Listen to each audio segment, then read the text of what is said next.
നിങ്ങളുടെ favourite shows ഇനി ഒരിക്കലും മിസ്സാവില്ല. ഇപ്പോൾ C5 കാണും നിങ്ങളുടെ ഫേവറേറ്റ് ഷോസ് തികച്ചും സൗജന്യമായി. ശാരദ അമ്മ പറഞ്ഞ പോലെ അച്ഛൻ ചിലപ്പോ ബിസി ആയിരിക്കും,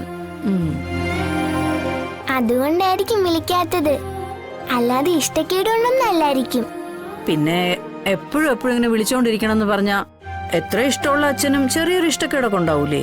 ഏയ്, എന്നോട് അങ്ങനെയൊന്നും കാണിക്കില്ല. ഫോൺ എടുക്കാതെ ചിലപ്പം തിരക്കൊണ്ടായിരിക്കും, അല്ലാതെ ഇഷ്ടക്കേടുകൊണ്ടൊന്നല്ല. ശരി, അങ്ങനെങ്കി അങ്ങനെ. എനിക്കിപ്പൊ സത്യമോള് ഭക്ഷണം കഴിക്കണം, അത്രേ ഉള്ളൂ. കഴിച്ചേ.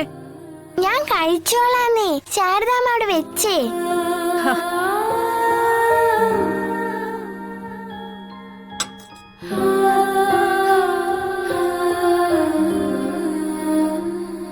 എന്റെ കൃഷ്ണ, ഈ കുരുന്നിന്റെ മനസ്സ് നീ ഇത് എങ്ങോട്ടൊക്കെയായി കൊണ്ടുപോകുന്നത്? ഇതിനെന്തിനാ ഇങ്ങനെ ആശ കൊടുക്കുന്നത്? ഈ വിളിക്കുന്നത് ആരാണെങ്കിലും ഈ കുഞ്ഞിനോട് ചെയ്യുന്ന ക്രൂരതയാ ഒരാൾക്കും പൊറുക്കാനാവാത്ത തെറ്റ്.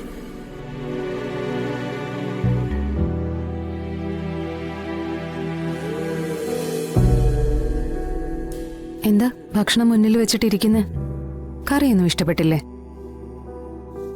അതൊന്നുമല്ല, അച്ഛൻ വിളിച്ചില്ല, അതിന്റെ സങ്കടമാ. ഞാൻ പറഞ്ഞു അച്ഛൻ ബിസി ആയിരിക്കുമെന്ന്. എന്താ അമ്മ ഇതൊക്കെ? അവള് കുട്ടിയാണെന്ന് വിചാരിക്കാം, അമ്മയെ അതിനൊപ്പം. എടി, എന്തെങ്കിലും 4 പറ്റ ഉള്ളി ചെല്ലണ്ടേ?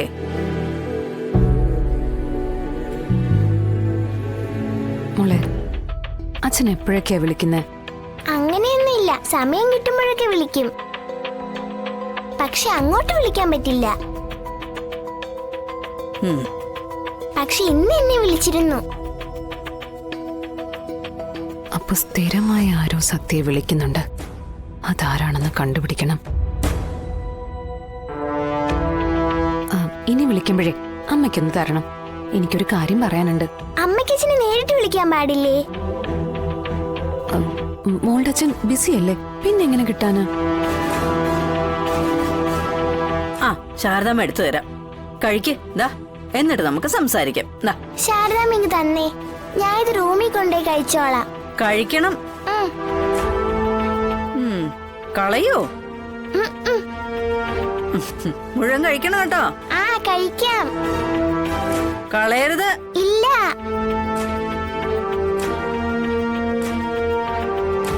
സത്യ ഫോൺ വിളിക്കുന്ന ആളെ ഉടനെ കണ്ടുപിടിക്കണം.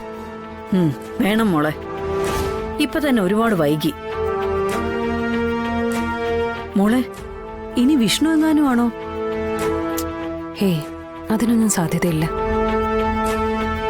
വിളിക്കുന്ന ആളുടെ ഉദ്ദേശം എന്താണെന്ന് നമുക്കറിയില്ല. എന്തായാലും അതിന് ഇന്നൊരു തീരുമാനം ഉണ്ടാവണം. എന്റെ പേടി അതൊന്നുമല്ല.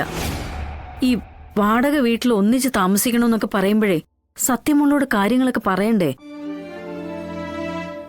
മാത്രമല്ല, വിഷ്ണു ഈ കാര്യം വീട്ടിൽ പറയുമ്പോ എന്തായിരിക്കും സത്യാമ്മയുടെ പ്രതികരണം? അവര് പറഞ്ഞു തൊള്ളൂ എന്നുള്ള കാര്യം ഉറപ്പാ. അതിപ്പോ ഞങ്ങളെ സംബന്ധിച്ചുള്ള എന്ത് കാര്യം കേട്ടാലും ഉറഞ്ഞു തൊള്ളുമല്ലോ. ഇതങ്ങനെയല്ല. അവനെ എന്നേക്കുമായി ആ വീട്ടിൽ നിന്ന് മാറി താമസിക്കാൻ പോവാന്നാ പറയാൻ പോകുന്നത്. അതവർക്ക് ഒട്ടും ഉൾക്കൊള്ളാനാവില്ല. വരുന്നൊക്കെ വരുന്ന പോലെ വരട്ടെ അമ്മ, അനുഭവിക്കുക തന്നെ. അമ്മേ, എടി, ഇനി ഫോണ് വല്ലതും വന്നാണോ? ഡൗൺലോഡ് ചെയ്യൂ C5 ആപ്പ്. കാണൂ എല്ലാ എപ്പിസോഡുകളും സൗജന്യമായി.